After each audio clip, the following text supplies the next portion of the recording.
Биыл Айсұлудың тұрмыс құрғанына тура 9 жыл.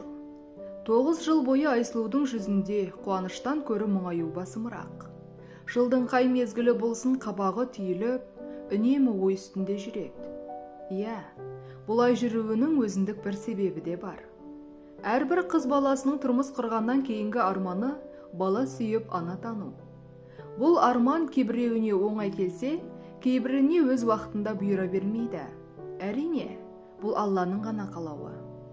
Жер бетіндегі әрбір құбылыс, тіпті жапырақтың үзіліп жерге түсуі де тек Алланың қалауымен ғана болатыны баршамызға мәлім. Міне, Айсұлудың көзіндегі мұң да оның бала сүйе алмай жүргендігінен. Шынында, Айсұлу тұрмысқа шыққанда барлық құрбылары оған қызыға қараған. Тіпті кейбірі қызғанғанда болатын. Өйткені Айсұлу мектепте жақсы оқып, университетке өз білімімен түсті. Университет қабырғасында да өзінің еңбекқорлығының арқасында көп жетістіктерге жетті. Мектепте сыныптастарының алды болып бітірсе, университетте де ең үздік студент атанып, оқуын қызыл дипломға бітірді. Кейін бітірген соң жақсы жігіт жолығып, жолы болып тұрмысқа да шығып кетті. Айсұлудың өмірде әрқашан жолы бола беруіне де қызығатындар көп болды. Алайда, шын бақыт ол, дүниеге сәби әкеліп, ана тану екенін сырт көз байқай бермейтін. Кеше ғана жөн жоралғысымен ұзатылған Айсұлудың тұрмыс құрғанына міне 9 жыл толды. Оның балалы болу үшін бармаған жері баспаған тауы қалмады. Тіпті ең мықты деген шетел дәрігерлерінен де ем алды. Бірақ еш нәтиже болмай, салы суға кетіп, мұң үстіне мұң жамалып, жабырқау көңілі байыз таппайды. Бір күні Айсұлу базарға барды. Азық-түлік алып жүргенде бір сатушы: "Қызым, құрма алсаңшы, бүгін келген жаңа құрмалардың дәмі тілі үйрет. Жақында айлардың сұлтаны, Рамазан айы келе жатыр. Сенің азық-түлік алып жүргеніңе қарап, қасиетті Рамазан айына дайындалып жатқан шығар деп ұсынып жатқаным ғой", деді. Айсұлу бұрын Рамазан айы туралы естісе де дұрыс мән бермейтін. Ата-анасы қаланың адамдары болып, өзі діннен хабарсыз өскендіктен бұл айдың келіп қалғанын да байқамады. Алайда, сатушының көңілін қимай құрмадан алып қайтуға беттей бергенде, әлгі сатушы әйел: "Сауда жасағаныңа рахмет, ниетің қабыл болсын. Рамазан айында аңсаған арманыңа жет", деп ізгі тілектерін айтып үлгерді.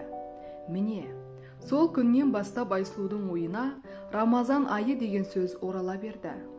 Таңертең ерте тұрып, Айсұлу мешітке қарай беттеді. Мақсаты имамдардан Рамазан айы туралы толыққанды мәлімет алу. Шамасы келгенше жабық киініп, басына орамал тағып, Айсұлу алғаш рет мешіт табалдырығын аттады. Жүздері жылы мешіт жамағатын көріп, қызық күйге түсті. Ол сол күні имаммен жолықты. Мешіт имамы үлкен қарт кісі болатын. Ол Айсұлудың мешітке алғаш келіп тұрғанын, әрі діннен еш хабары жоқ екенін бірден байқап, оған түсінікті тілмен ислам діні жайлы біраз мәлімет айтып, Рамазан жайлы толық түсіндірді. Айсұлу бәрін зейін қойып, ықыласымен тыңдады. Имам: "Осы айда мың айдан да қайырлы қадір түні бар. Сол түнгі тілектердің барлығы кері қайтарылмай қабыл болады", деген кезде Айсұлудың көзінен жас шығып кетті. Өйткені имамның айтқандарынан оның жалғыз арманының орындалатынын дәл сол сәтте шын жүрекпен сезді. Қатты жылағаны сонша, имам сөзін тоқтатып, Айсұлуды сабырға шақырды. Айсұлу іштегі жарасын имамға айтып, ең соңында мына сұрақты қойды: "Молдеке, сіздің түсіндіргеніңіз сүйегімнен өтіп, жүрегімде үлкен үміт оятты. Егер сіз айтқандай осы Рамазанда бар ықыласыммен Алла разылығы үшін ораза ұстап, қадір түнін құлшылықпен өткізсем, менің енді орындалмастай болған арманым орындала ма? Ол мүмкін бе?" деді. Имам: "Алланың құдіретімен мейірімі шексіз. Барлық нәрсені жоқтан бар еткен Алла сенің арманыңды орындауға күші жетпейді деп ойлайсың ба? Әлбетте олай емес. Алла өте мейірімді, әрі оның құдіреті шексіз. Құлы бар ықыласпен құлшылық жасап қалағанын сұраса, Алла сұрағанын береді", деді. Айсұлудың жүзі бірден жадырап сала берді. Ол имамнан Рамазан айына неше күн қалғанын сұрады.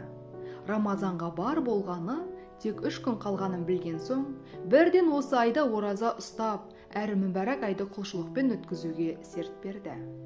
Мешіт имамынан естіген бар жауабын жарына айтып, осы Рамазанда Алла разылығы үшін ораза ұстайтынын айтты. Күйеуінің де үміті қайта жанып, жарына рұқсат беріп, әрі өзі де сол айды барынша ықыласпен өткізуге уәде берді. Рамазан айы басталып, ерлі-зайыпты екеуі де ораза ұстады. Бірақ Айсұлудың құлшынысы мен құлшылығы ерекше еді. Ол осы Рамазан айы үшін жұмысынан демалыс алып, бар уақытын намаз үйреніп, мешітке жиі баруға арнады. Жар екеуі Рамазанның әрбір күнінде ерекше сезімде болды. Аузы берік жамағатқа аузашар да берді. Айсұлу имамның 1000 айданда қайырлы қадір түні тілеген тілек қайтарылмайды. Алайда ол күнді Рамазанның соңғы 10 күндігінің тақ күндерінен іздеу керек дегені жадында болатын. Міне, Рамазан айының соңғы 10 күндігі де басталды. Айсұлу қадір түні Рамазанның соңғы 10 күннің тақ күндерінің бірінде дегенді естісе де, ол күнді күн неге күтті. Күн сайын Алладан кешірім сұрап, дүниеге сәби әкеліп, ана болуды тіледі. Тіпті күнеге тілеген тілектерін көркем түрде сұрап, әрі Алладан шын үміт етіп, көз жасын төгіп сұрады. Мұны байқаған көршілерінің, Айсұлу, өзің алғаш рет ораза ұстап отырсың, өзіңді аясаңшы, түнімен ұйқы көрмейсің, сәл демалсаңшы дегендерін естігенде, мен Алланың разылығы үшін ораза ұстадым, ол разылыққа шаршауым әсер етпейді. Мен өзімді қанша қинап құлшылық жасасам, Алла да соншалықты менің сыйымды беретініне сөзсіз сенемін дейтін. 30 күнде өте шықты. Айсұлу Рамазанмен қоштасқысы келмеді. Осындай керемет айдың қасиетін бұрын неге білмегенмін деп өзін жазғырып та қояды.